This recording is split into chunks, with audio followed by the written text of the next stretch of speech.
Muhammad taught his followers that the testimony of a woman is only half as reliable as the testimony of a man. When he wanted to explain why a woman's testimony is less reliable than a man's, he said that it's due to the deficiency of a woman's intellect. So according to Muhammad, the reliability of a person's testimony is directly proportional to the person's intellectual ability. Good to know, Muhammad.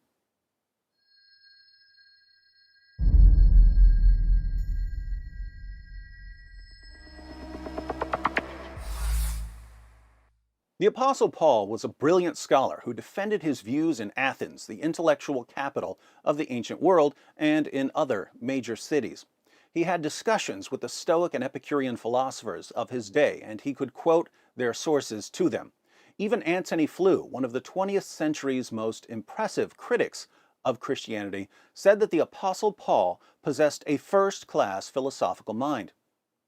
Muhammad, by contrast, was an illiterate 7th century caravan trader. Now, being an illiterate 7th century caravan trader doesn't make you wrong, just as being a brilliant scholar doesn't make you right. But when we're dealing with claims about history and theology and various other topics, having some sort of education helps. Not having an education leaves you open to obviously false revelations because you don't know enough to recognize them as false. This is why we find Muhammad telling his followers that Dul-Qarnayn traveled so far west he found the place where the sun sets, and that stars are missiles that Allah uses to shoot demons, and that semen is formed between the backbone and the ribs. These are exactly the sort of absurdities we would expect from someone who has no clue what he's talking about and who therefore has no clue whether his revelations line up with reality.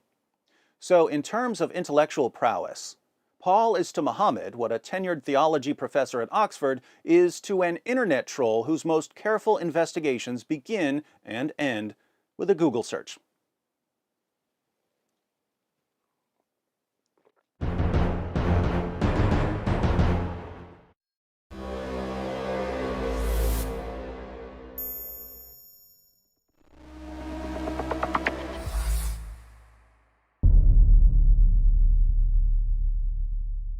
Hi everyone, thanks for watching. In case you stumbled upon this video while browsing or searching, I wanted to let you know that it's part of a series comparing Paul and Muhammad. So if you'd like to see the full series, be sure to click on the playlist. If you're already in the playlist, you're about to see that while Paul understood the Old Testament, Muhammad certainly didn't. Why is this important? Stay tuned.